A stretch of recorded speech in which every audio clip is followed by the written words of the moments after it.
A peripheral smear in the figure. What is this basically showing? So our entire pathology doesn't equip us with the knowledge to read a peripheral smear.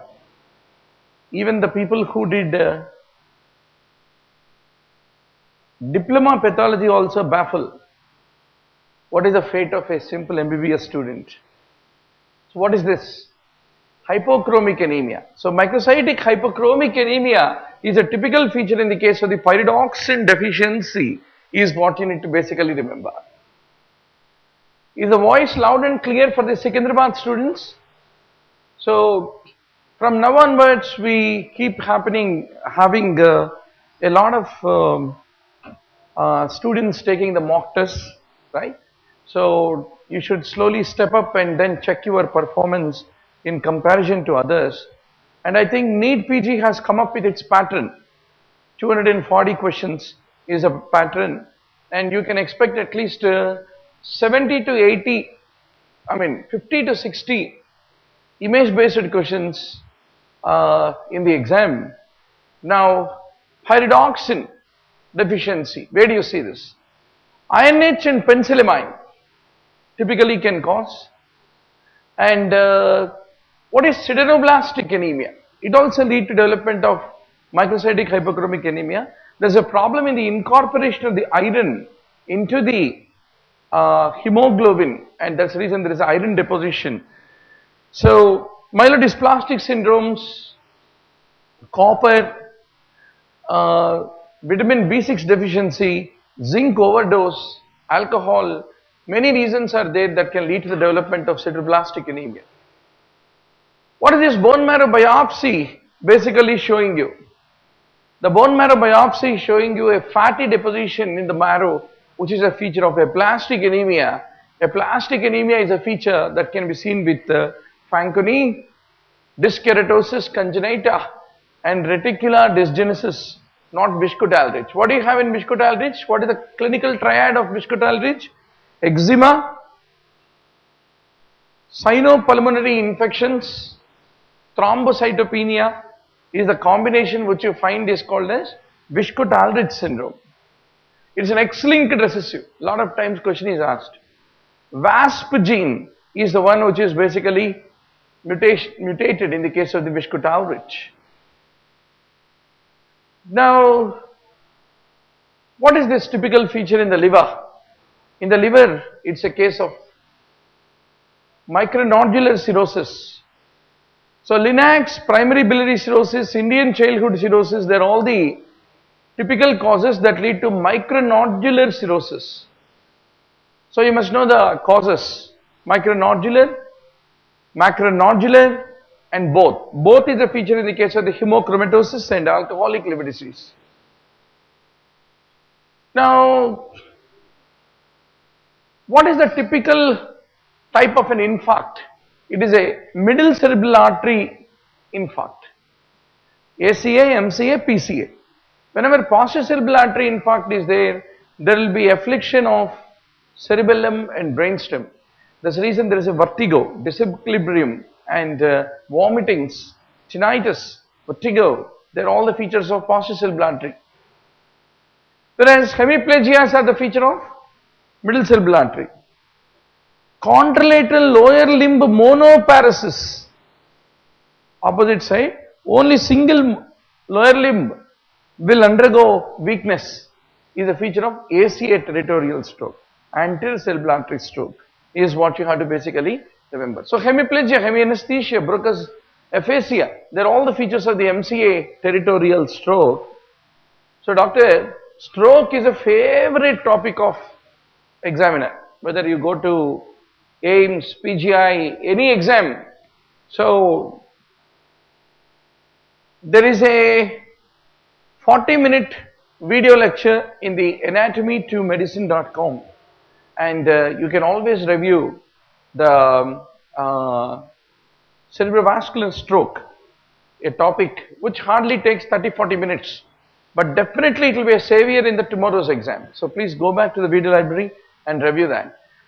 So at the level of the stem of MCA, whenever there is any occlusion, contralateral hemiplegia, hemisensory loss, contralateral gaze palsy and contralateral hemianopia, a global dysphasia if it is a dominant hemisphere. Right-handed individuals, left cerebral hemisphere is dominant. Then anosognosia and altered sensorium because of the edema.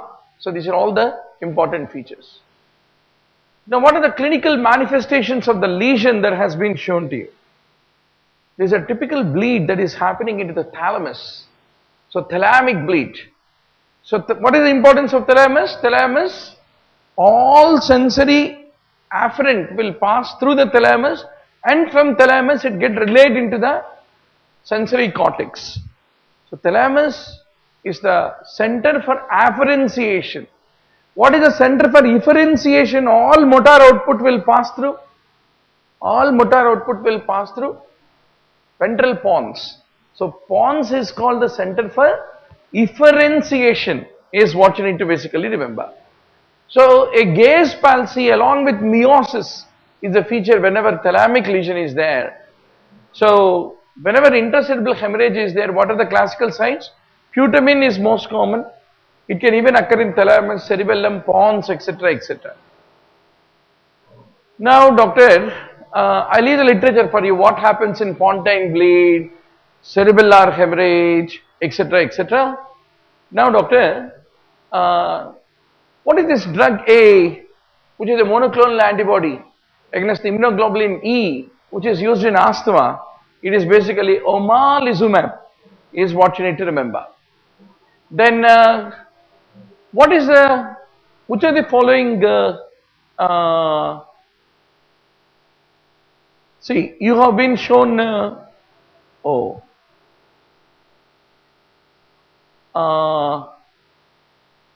Which are the following drug decreases the clearance of? Actually, drug B should be there. Drug B is not printed. Drug B is theophylline, because it is inhibitor of phosphodiesterase. So you must know cimetidine is the one which basically inhibits the P450 and decreases the clearance of the theophylline and lead to the theophylline toxicity, is what you need to remember. Now doctor, factors that increase theophylline clearance, factors that decrease the theophylline clearance, you should have 100%.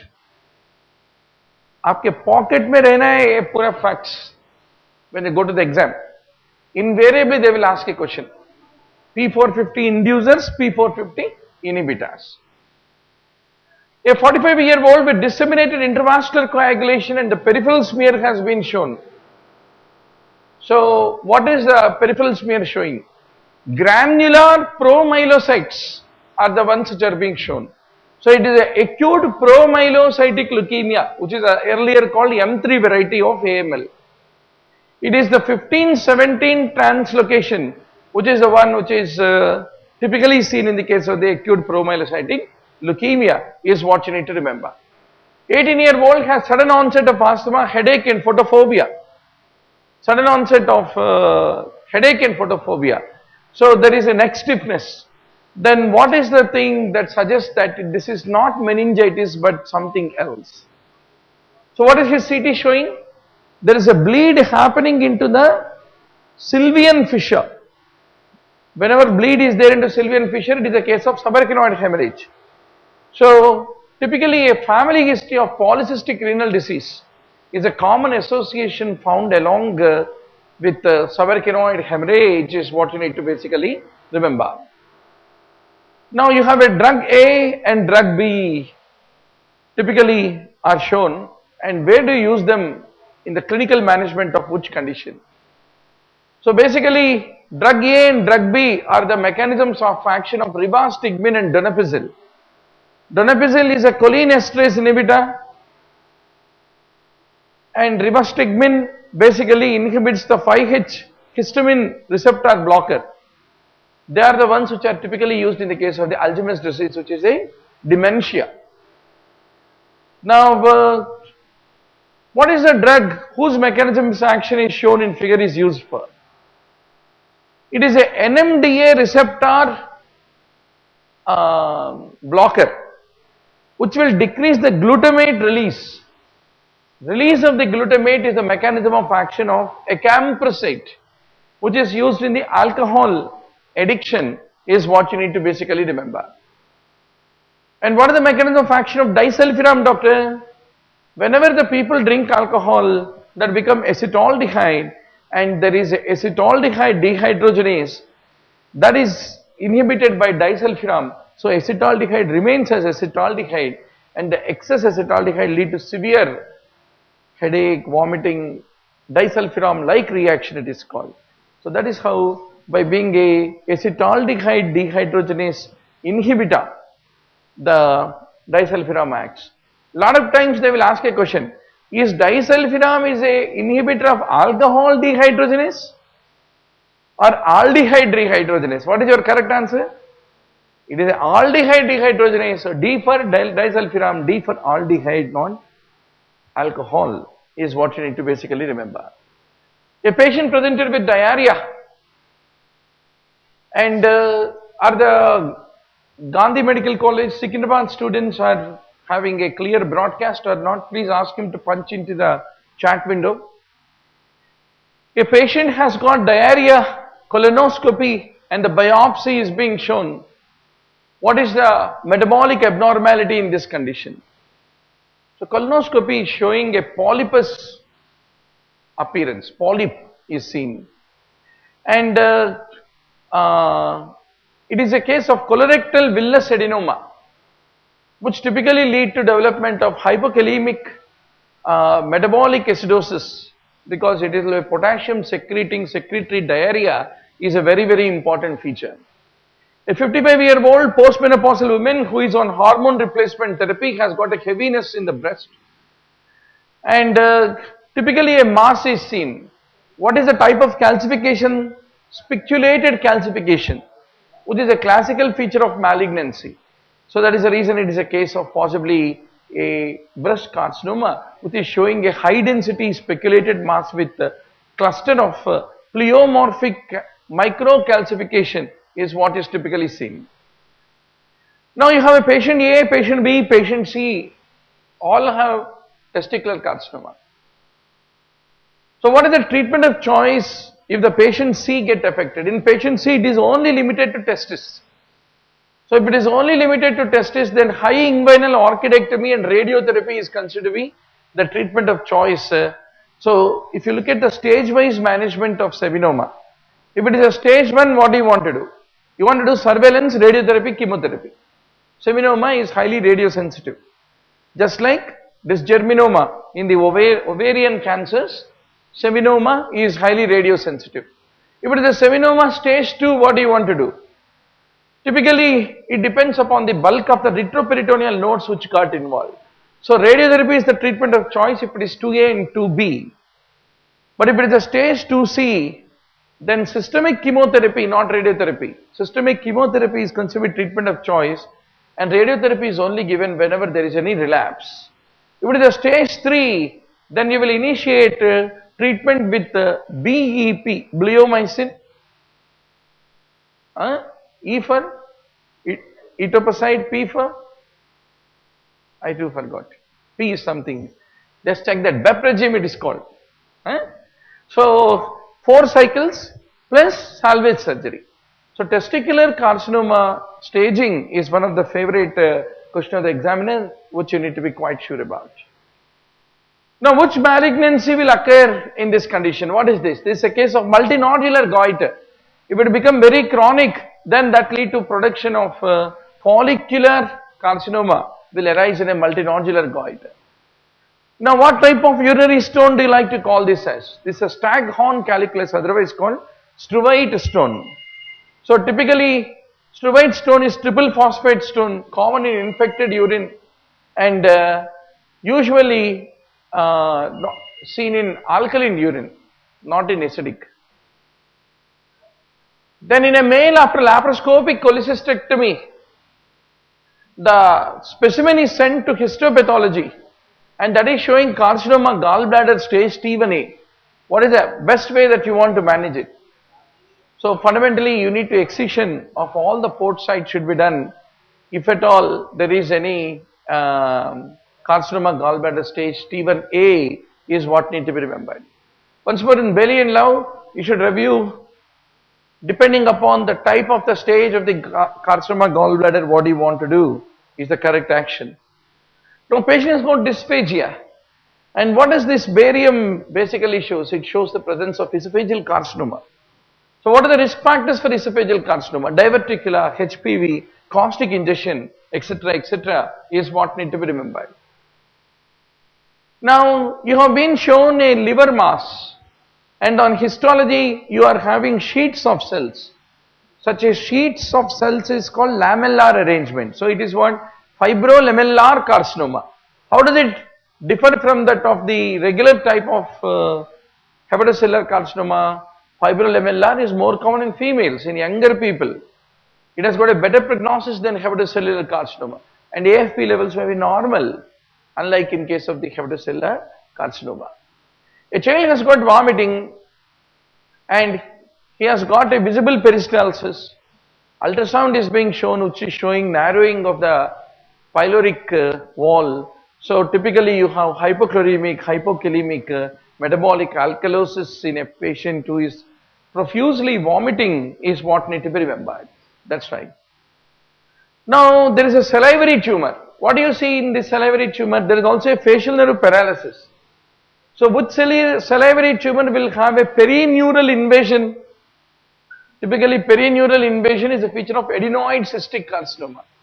So classically, could you recognize that there is a, you thought that just that swelling is causing that drooping? No. Actually, if you closely observe, the contour of the mouth and the eyelid, which is unable to close, they are the features of facial nerve palsy. Facial nerve palsy of element type, Bell's palsy. So that is typically occur whenever there is any salivary tumor which is causing perineural invasion, which is the classical feature in case of adenoid cystic carcinoma. Now what is this lesion which is being shown? It's called Sister Joseph Mary Joseph nodule. So which is a classical feature of stomach carcinoma.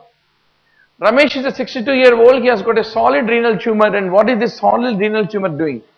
It is invading the renal vein and IVC. So the mere IVC invasion does not mean that it is an inoperable condition. That's what you need to basically appreciate in this question. Now there is a 4 centimeter lesion in the kidney and biopsy showing renal cell carcinoma. So whenever renal cell carcinoma is less than 4 centimeter in size, then partial nephrectomy is considered treatment of choice. So suppose now you did this question wrong. Suppose if you did this question wrong, immediately evening जाके एक बार Bailey and Love में renal cell carcinoma treatment depending upon the stage immediately पढ़ लेना. Then you will make some difference in the tomorrow's exam when you slowly keep improving topic wise wherever you are going wrong. Okay. We have a renal cell carcinoma video theory reviewed in the surgery video library. You can always go back and review. Now what is the condition which is being shown in the figure? So typically there is a fracture of shaft of humerus.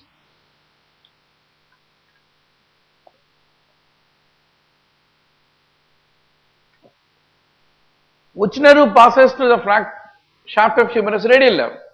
So there could be a radial nerve injury is what you need to understand. Now typically in this test what you see? Froment sign. If you happen to ask him to hold the paper, then automatically there is a flexion of the interphalangeal joint. So which muscle do you test basically?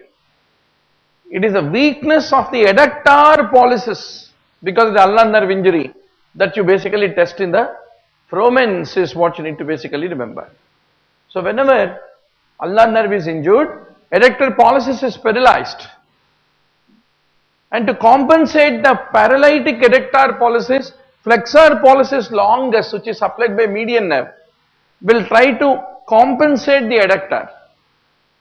and in that process it will lead to the flexion of the interphalangeal joint. So 3 questions will be asked. Fromenstein is to know the injury of ulnar nerve. It tests the weakness of erector pollicis, and it is because of the overaction and compensation by flexor pollicis longus, which is served by median nerve. ये 4 बातें अगर आप, if you remember, you are done with this question, okay? But definitely they will ask that. So what is the attitude of this limb? What is the attitude of this limb? Classically, flexion, abduction, lateral rotation. So typically there is a flexion, abduction from the midline, and how is the foot? Lateral rotation. So all the 3 are there, which is suggestive of anterior dislocation. Flexion, adduction, internal rotation, Fadir is posterior dislocation. Then flexion, adduction, lateral rotation with shortening is a feature of intercapsular fracture of the hip is what you have to ultimately remember.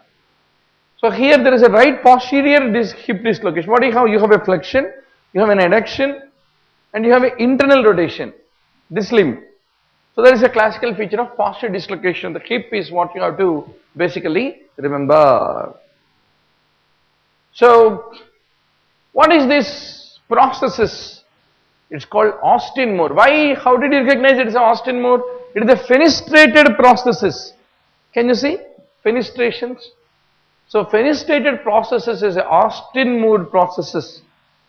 So generally one instrument is asked in the NEET PG and DNB. You have to be 100% sure. So this is a Thompson's processes, which is a non-fenestrated processes basically. The differences between Austin Moore and Thompson I leave for your imagination. Now 65-year-old has osteoarthritis. What is this feature shown basically called as? It is called Herberden's nodes. So which are proximal, which are distal nodules. The different nomenclature of them you should be sure. Distal interphalangeal is Herberden and proximal is Bouchard. Now what is this condition basically shown? It's a bony ankylosis which is being shown. So bony ankylosis is a feature of tuberculous joint, rheumatoid arthritis, but never septic arthritis, which is a fibrous ankylosis is what you need to fundamentally appreciate. Now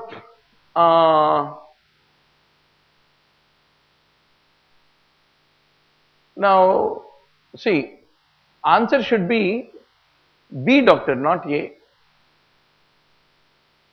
Except in tuberculosis of joints में fibrous ankylosis होता. Only place where TB of joint lead to bony ankylosis in the spine. But what is being shown is what? Peripheral joint with a bony ankylosis. So bony ankylosis is a feature of septic arthritis, which is the most common cause of the bony ankylosis. And rheumatoid arthritis में both bony and also fibrous will occur. But TB में all other peripheral joints fibrous, only vertebra will be bony. That's the point. A small correction.